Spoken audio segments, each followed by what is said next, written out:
ఆంధ్ర తెలంగాణలో తక్కువ ఫీజులతో high quality results ఇస్తున్న ఏకైక సంస్థ తిరుమల్ ఐఏఎస్ ఇన్స్టిట్యూట్. కాకి కావు కావు మన అరవడం మాత్రమే మీకు తెలుసు, కానీ కాక పాప అని కాక అనడం ఎప్పుడైనా విన్నారా? అసలు వినే ఉండరు కదా, ఎందుకంటే చిలక పలుకులు మనకు తెలుసు, కానీ కాకమ్మ పలుకులు మాత్రం మన చెవిన పడలేదు. అయితే ఓ కాకి మాట్లాడుతూ సోషల్ మీడియాను షేక్ చేస్తోంది.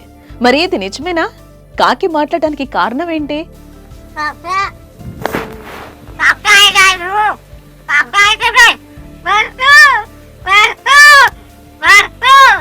భూమి మీద మాట్లాడగలిగే జీవి ఒక్క మనిషి మాత్రమే కదా. అయితే మన చుట్టూ నివసించే కొన్ని రకాల పక్షులు, జంతువులు కూడా మాట్లాడగలవు. మనం శిక్షణ ఇవ్వడం ద్వారా మనుషులు మాటలు, ధ్వనులను అనుకరించగలవు. ఇలా మాట్లాడిన పక్షుల్లో మనకు చిలుక జాతికి చెందినవే ఎక్కువగా చూసి వాటి మాటలను వినుంటాం. మైనాలు కూడా మాట్లాడతాయని తెలుసు.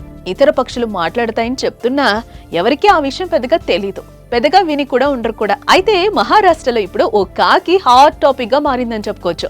అది మనుషుల్లా మాట్లాడడంతో సోషల్ మీడియాలో వైరల్ అయిపోతుంది. ఎక్కడ చూసినా ఈ కాకి గురించే కబుర్లు, దాని మాటలు విని అంతా ఆశ్చర్యపోతున్నారు.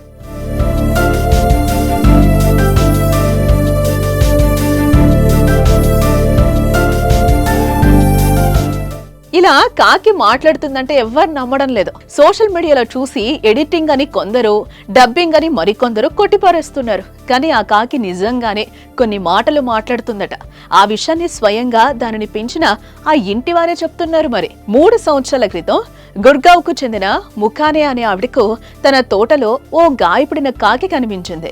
దాన్ని ఆమె కాపాడి ఇంటికి తీసుకొచ్చి పెంచింది. ఆ తర్వాత ఆ కుటుంబంలో ఒకరిగా కాకి మారిపోయింది. వాళ్ళు పెట్టింది తిని ఇంటి పరిసరాల్లోనే ఉంటుంది.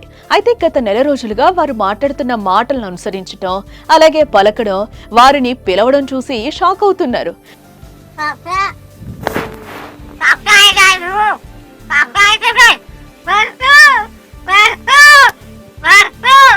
నిపుణులు కూడా కాకి మాట్లాడడానికి అవకాశం లేకపోలేదని చెప్తున్నారు. అన్ని పక్షుల మధ్య కొన్నిసార్లు మనుషులు పోలిన శబ్దాలు చేసే అవకాశం ఉంటుందంటున్నారు. వైరల్ అవుతున్న వీడియోలో మనం విన్న కాక అనే పదం కాకుండా చాలా పదాలు పలుకుతోంది కదా. కాక, బాబా, మమ్మీ, మామ, దాదా వంటి పదాలు దాని నోటంట వస్తున్నాయి.